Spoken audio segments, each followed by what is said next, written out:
The first time Child Protective Services knocked on my door, I thought they had the wrong apartment. I was in the middle of making dinosaur-shaped pancakes for my 5-year-old Nora, still in my scrubs from a night shift at the nursing home, when there was a firm knock, followed by a second one with that official rhythm that makes your stomach drop. I opened the door and saw a woman with a badge on a lanyard and a man in a police uniform standing behind her, and for a full 3 seconds my brain refused to connect the dots. "Hi, are you Jessica Miller?" the woman asked, glancing past me into my tiny living room. "I'm Karen Lopez with Child Protective Services. We received a report and need to speak with you about your daughter, Nora." I laughed. Actually laughed. It came out high and strange. "You what?" I said. "There must be some kind of mistake. Nora's fine. She's..."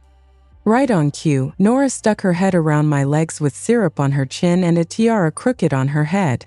"Mom, the pancakes are burning," she announced, then froze when she saw the strangers. "Hi," she added uncertainly. Karen smiled at her. "Hi, sweetie," she said. "Can we come in and talk for a few minutes?" They always ask like it's optional, but it doesn't feel that way when there's a cop at your door and the word CPS is hanging in the air like a storm cloud. I stepped aside and let them in, heart pounding.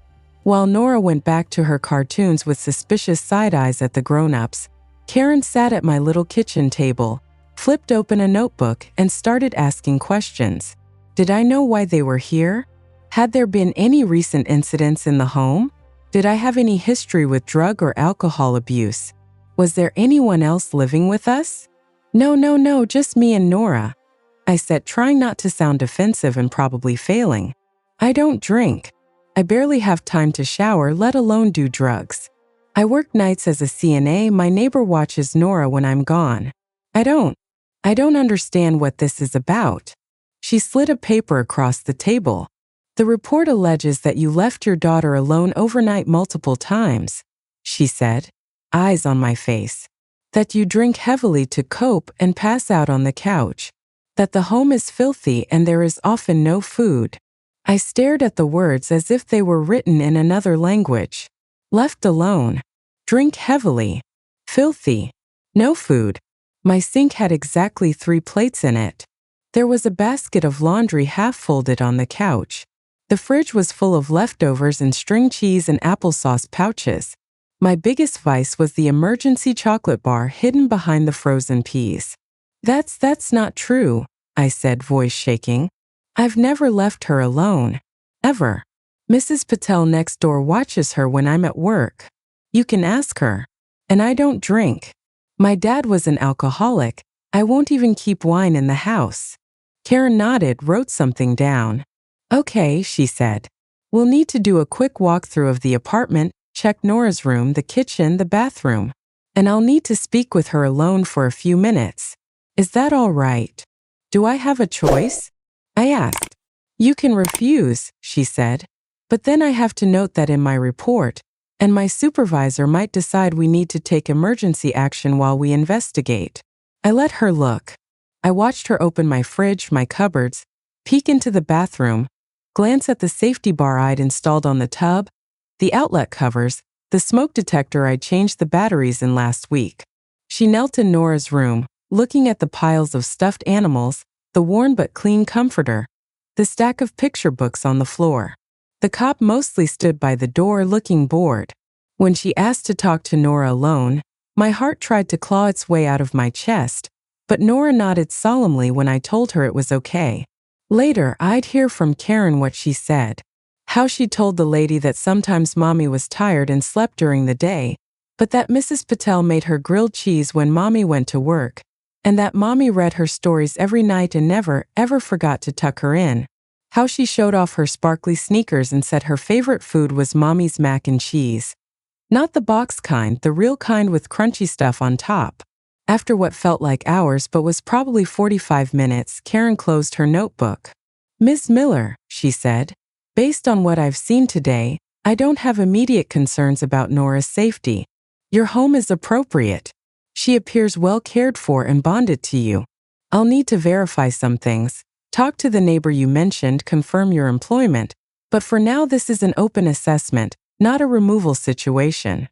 I sagged into the chair, lightheaded with relief. So someone just lied? I asked. And you can show up and maybe take my kid? She sighed. We're mandated to follow up on reports, even anonymous ones, she said. Sometimes people exaggerate. Sometimes they're malicious. Sometimes they're genuinely worried and misinformed. Our job is to figure out what's actually going on. Can I know who reported me? I asked. No, she said gently. The reports are confidential. After she left, after the cop said a friendly, "Have a good day, ma'am," like he hadn't just stood witness to my worst nightmare, I called the only person I could think of who might have stirred this kind of pot. My mother. "Hi, honey," she said, voice bright. "How's my baby girl? And my baby girl? Did you call CPS on me?" I blurted. There was a pause just long enough to make my skin crawl. "What?" she said, laughter forced. "Of course not. Why would you even say something like that?" Because 3 days earlier we'd had a screaming match in her kitchen where she'd said, "Maybe someone should call someone since you clearly don't know how to be a proper mother." But I didn't say that part out loud. Instead I said, "Someone reported that I'm leaving Nora alone and drinking myself unconscious." "Well," she said slowly, "you do work nights. That's hard on a child. Maybe someone saw you coming and going and got concerned. People notice things, Jess. People did notice things in my family. They noticed that my father had his first stroke at 59 but still insisted on driving, and that my mother still let him. They noticed that my brother Tyler could do no wrong even when he was very obviously doing wrong. They noticed that I was the one who showed up always even when no one showed up for me. Growing up, my parents' mantra was family takes care of family. What they meant was you take care of us and Tyler takes care of himself. When Dad's second stroke hit and left his right side weak and his words slurred, my mother called me, not my brother. "Your father needs you," she said, not even bothering with hello. "He can't be alone anymore. I can't do this myself." I went. Of course I did. I took FMLA from my job, moved Nora's car seat into my mother's car, and spent a month driving back and forth between my apartment and their house, doing transfers and toileting and making sure my father didn't fall trying to prove he could still walk without a cane. Tyler came by twice with flowers and opinions about physical therapy, then disappeared to focus on work. "You're so good with him," my mother sighed as I picked Dad up off the floor for the 3rd time in a week. "You always were my responsible one. You could hire a home health aide," I said, wiping sweat from my forehead. "Medicare will cover some hours. I can help you set that up. We don't need strangers in our house," she snapped. "We have you." "I have a job," I reminded her. "And a child." "You can bring her," she said, as if my 5-year-old was just another piece of luggage. "The schools are better here anyway. You should move back in for a while. It would be better for everyone." "Better for everyone except me and Nora," I said. "Our life is here. My job is 10 minutes from my apartment. Nora's school is down the block. I can come help a few days a week, but I can't move back in indefinitely." That was the fight 3 days before CPS showed up. My mother's face had gone cold in that way that meant I was stepping out of line. "After everything we've done for you," she'd said. "We paid for your nursing program. We watched Nora for you when she was a baby. You owe us." "You didn't pay for my program," I'd reminded her. "Student loans did. You watched Nora when it suited you and told me I was a bad mother when it didn't. I love you and I love Dad, but I am not your full-time nurse." "You are selfish," she'd hissed. "You'd let your father rot to protect your precious independence. Maybe you're not as fit to be a mother as you think you are." "Are you threatening to call someone?" I'd asked, half in disbelief. "You think I'm unfit because I won't move back home?" "I think people should know," she'd said. "If you won't listen to your own mother, maybe you'll listen to them." Now on the phone after a CPS worker had walked through my apartment and inspected my bathroom like I was one dirty towel away from losing my kid, my mother laughed off the idea that she'd had anything to do with it. "Jess, you're being paranoid," she said. If I had concerns, I'd come to you directly. That was lie number 1. Over the next year, there were 2 more knocks on my door. 2 more anonymous reports. The second alleged that Nora had visible bruises and that I screamed at her for hours. The third claimed there were men in and out of the home at all hours and that I was trading sex for drugs. That one would have been funny if it hadn't been so terrifying. I hadn't dated anyone seriously since Nora's dad left, and my idea of a wild night was getting to watch half an episode of a show before falling asleep. Each time Karen or another CPS worker came, looked around, talked to Nora, talked to my neighbor, looked at my work schedule. Each time the conclusion was the same. Allegations unsubstantiated. Case closed. But every visit went on record. You're building a history here, my lawyer friend at work warned me after the second visit. Even if they're unfounded, too many reports can make people start to wonder what's really going on. I started to feel watched in my own home. I second-guessed everything. Was the sink too full? Was that bruise on Nora's shin from the playground going to look suspicious? Was I going to get in trouble for letting her stay up late on Fridays? My neighbor, Mrs. Patel, tried to reassure me. Anyone who spends 5 minutes with you and Nora can see you're a good mother, she said. Pressing cookies into my hands like that could mend my shredded nerves. Whoever is doing this, shame on them. I had a pretty good guess who it was. My mother's comments got nastier every time we talked. Nora looks tired, she'd say when we visited. Are you working too much? Maybe you should let her stay here more. She needs stability. Her hair is messy, she'd say. Do you even brush it before school? I heard she missed a day, she'd say. You know they can call truancy on you for that. Maybe someone should keep an eye on things. My father, sitting in his recliner with his weakened arm in his lap, would watch us with sad, watery eyes and say nothing. Tyler, when he bothered to show up, would smirk and say things like, "Well, Jess has always liked to play the martyr. Maybe CPS can knock her down a peg." The final straw came on a day that should have been completely unremarkable. I'd taken Nora to my parents' house for Sunday lunch because I was still clinging to the idea that with enough patience and boundaries we could have some kind of relationship. Dad had a good day. He was able to shuffle out to the porch, and Nora drew chalk flowers on the driveway while he watched. Mom made her famous pot roast and made a point of serving everyone else first. "You can get yours after you lay your father down for his nap," she said to me like I was hired help. After lunch, Nora had a meltdown over leaving her favorite stuffed bunny behind. She dropped it in the living room, we didn't notice, and by the time we got to the car and she realized, she was full volume crying. She was 5. She was tired. It happens. I picked her up, soothed her, said we'd get Bun next time, that I'd call Grandma and have her keep it safe. My mother stood in the doorway with her arms crossed and said, loud enough for Nora to hear, "You wouldn't be so worn out if your mother had her life together." That night, when Nora was finally asleep and I was staring at the ceiling, my phone dinged with an email notification from my mother. Subject line: proof. The body of the email was just a forwarded attachment and a single line. "Tell me again how you're not overwhelmed." The attachment was a shaky video she'd taken on her phone of Nora's tantrum, zoomed in on her red face and my arms wrapped around her. My voice strained as I tried to calm her down. She'd captioned it with, "This is what it's like every time she brings that child here. I'm worried for her safety." My stomach twisted. I realized suddenly that my mother wasn't just talking to me. She was building a case. I typed back, "If you send that to CPS, I'm done. Completely done." She replied almost instantly, "If you're not doing anything wrong, you have nothing to worry about." Famous last words. 2 weeks later, Karen was back.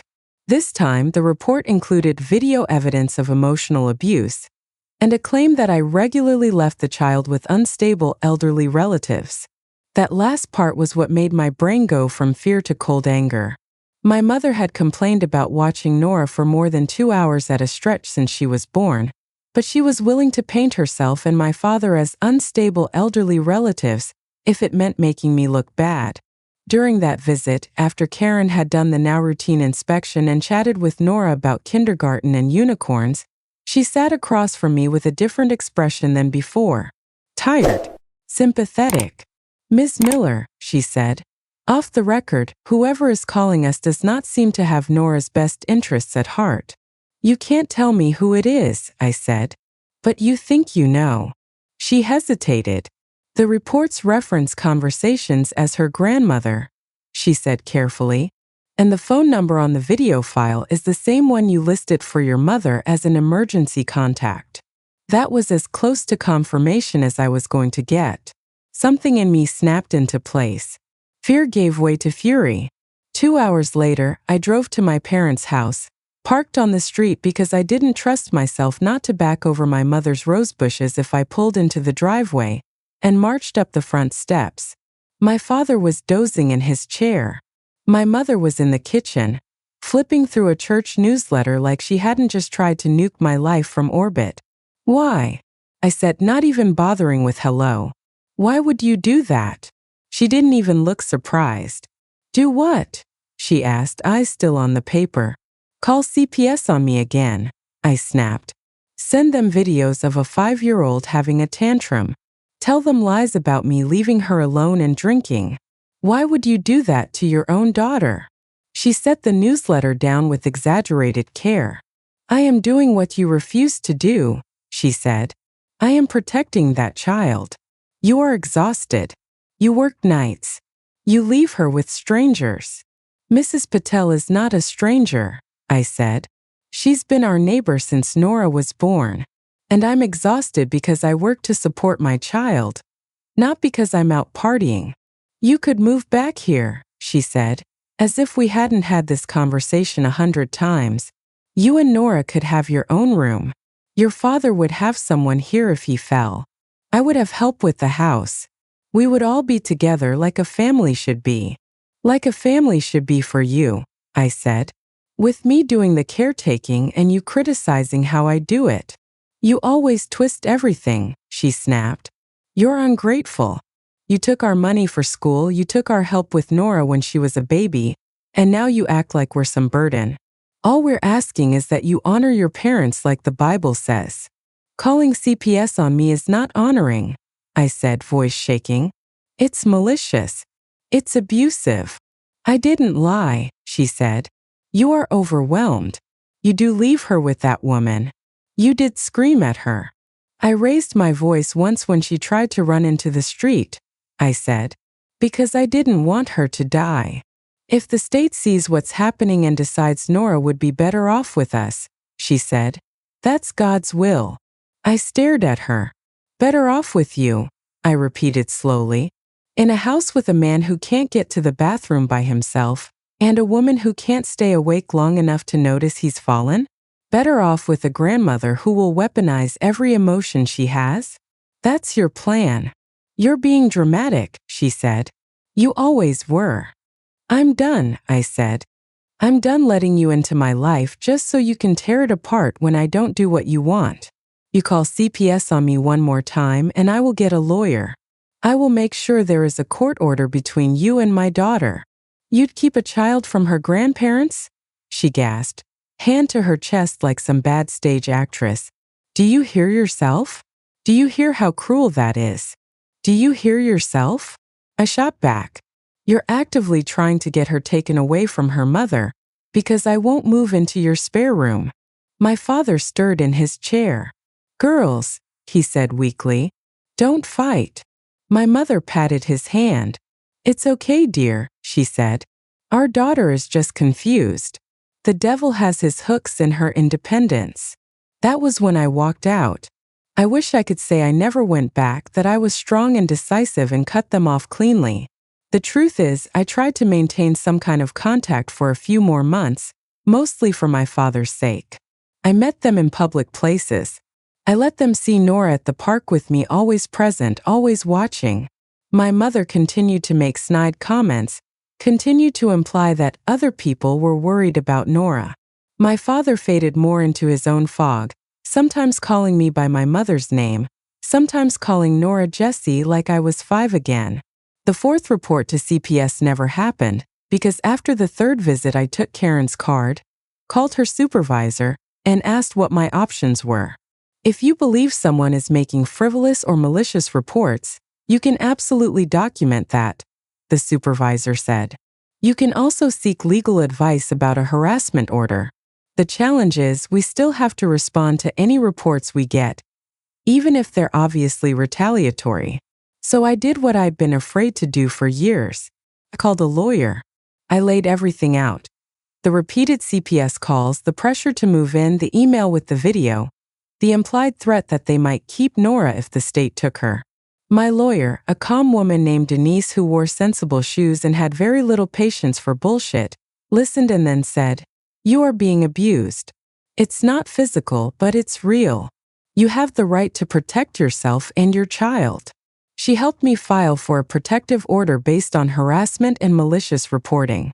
We attached copies of the CPS letters closing the cases as unfounded, my mother's email, screenshots of texts where she'd written things like, "If you won't listen to me, maybe the state will step in." The judge didn't give me everything I asked for, but she gave me enough. My parents were ordered not to contact CPS about me or Nora unless they genuinely believed she was in immediate danger, under penalty of contempt. They were barred from coming to my apartment or Nora's school.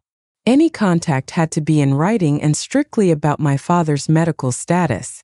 When the order was served, my mother called me from a blocked number, leaving a voicemail so drenched in venom I saved it to play for my therapist. "You ungrateful girl," she hissed. "You have turned your back on the people who raised you. You are choosing a stranger over your own blood. Your daughter will grow up without grandparents because of your pride. I hope you're happy. God sees what you're doing." I blocked the number. I changed my email. I informed Nora's school that only I and Mrs. Patel were allowed to pick her up, under any circumstances. I told CPS that if any new reports came in, I wanted to be notified immediately and that my lawyer would be involved.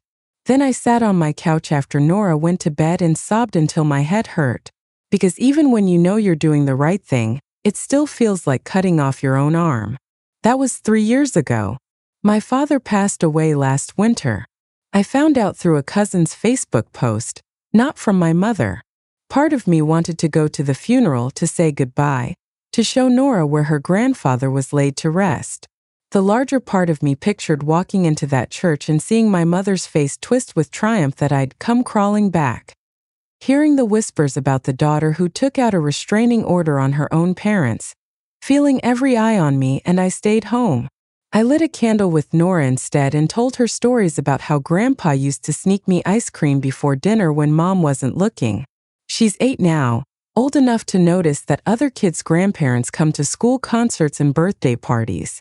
"Why don't I have a grandma?" she asked me recently, kicking her feet against the bench outside her ballet class. "You do," I said carefully. "She's just not a safe person for us to be around right now." "Did she do something bad?" Nora asked. Kids always cut to the chase. "She made some choices that hurt me," I said, "and could have hurt you. My job is to keep you safe, even from family." "Will I ever meet her?" she asked. I swallowed. "Maybe when you're older," I said. "When you're old enough to decide for yourself. For now, I think it's better if we have people in our life who treat us with kindness." Sometimes, late at night, after a long shift and a harder bedtime than usual, I lie awake wondering if I'm punishing my mother or protecting my daughter, or if it's hopelessly both. I think about my father in his chair, watching us with sad eyes, and I wonder if I abandoned him or if my mother made it impossible to be there. I think about all the times my mother used God's will as a blunt instrument to get what she wanted.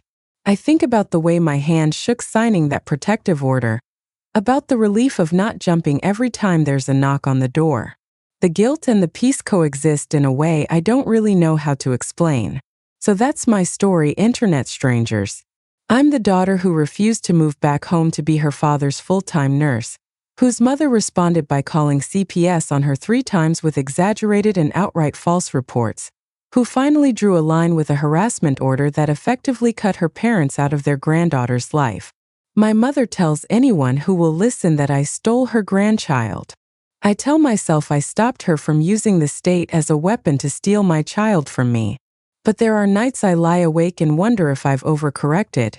If I've doomed Nora to grow up without extended family because I couldn't find a way to manage my own.